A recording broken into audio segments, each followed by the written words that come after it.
lo era o no lo era. Había una derecha en Cataluña, una derecha en el País Vasco, en Cataluña en torno a la Lliga de Cambó, en el País Vasco en torno al Partido Nacionalista Vasco, que estuvieron junto a la República. La mayoría de la Iglesia, de la jerarquía eclesiástica, sí estuvo junto a las clases dominantes, pero hubo muchos sacerdotes en el País Vasco que fueron fusilados por Franco, muchos. Por tanto, no toda la Iglesia. Si entendemos por Iglesia, como los cristianos dicen, el pueblo de Dios, dentro del pueblo de Dios había de todo. En la jerarquía sí que bendijeron el alzamiento militar. Y por último, la República para unos fue un punto de llegada. Era lo máximo que aspiraban. Gente centrista. Un régimen democrático, cívico, con avances sociales, etc. Para otros era un punto de partida.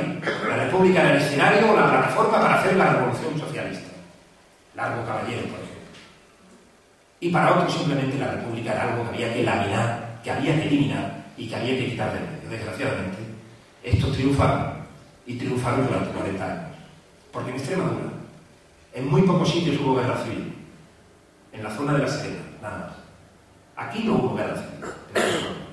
Aquí hubo una represión a sangre y fuego. Aquí no hubo enfrentamientos. Aquí la gente, el 6 y 7 de agosto, salieron corriendo al campo porque sabían que los iban a matar, 150.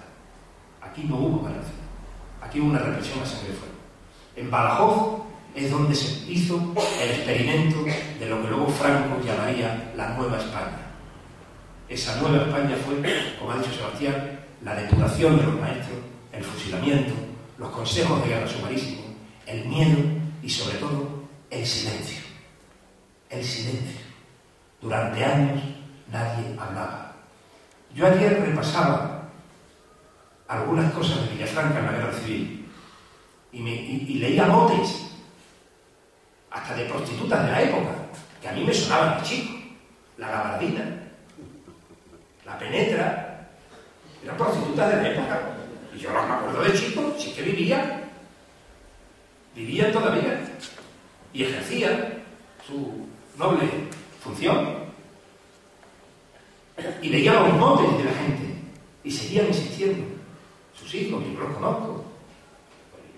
Uno conoce a tanta gente que ya no sé quién es uno y quién es otro, pero me suena. No voy a decir aquí los motes, posiblemente haya algunos, ¿no? Pero están. Por eso es imprescindible que conozcamos esta época, que disfrutemos de esa época y que veamos que tener un jefe de Estado, y no digo más, no digo, elegido por el pueblo, no parece que sea malo, ¿no? No parece que sea malo. Que una república no es signo de revolución, ni siquiera de izquierda. Anda que Sarkozy era de izquierda, el presidente de la República Francesa. Anda que el portugués es de izquierda, en absoluto. En Italia hay un viejo comunista, napolitano, el hombre está ya más allá que para acá, ¿no? Pero no parece que eso sea malo. Incluso, si me apuráis, puede que hasta sea políticamente higiénico, ¿verdad? Que se pueda elegir, ¿no? No todo va a ser, permitirme la ordinariedad, lo que decida la bragueta, ¿no? Sino que se pueda elegir a alguien que rija los destinos del país desde las máximas magistraturas del Estado. Bueno, pues en el siglo XX español hubo 8 años en el que un grupo de personas quisieron cambiar el país y no les dejaron. Pero seguro que para muchos de ellos mereció la pena. Al empezar el acto, esta señora que está aquí me ha cantado íntegro el himno del Riego. Va a cumplir 87 años. Y me ha hablado de su maestra, Catalina Rivera. ¿Quién no se acuerda de su maestro?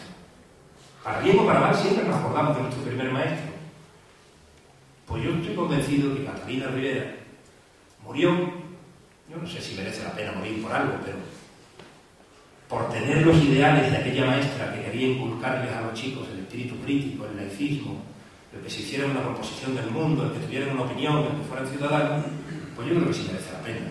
Y que actos como el de hoy, pues yo le tengo que agradecer enormemente a la asociación que nos hayan invitado a que hablemos de esto, porque hablar de esto no es hablar de contar batallitas e historietas, ¿no?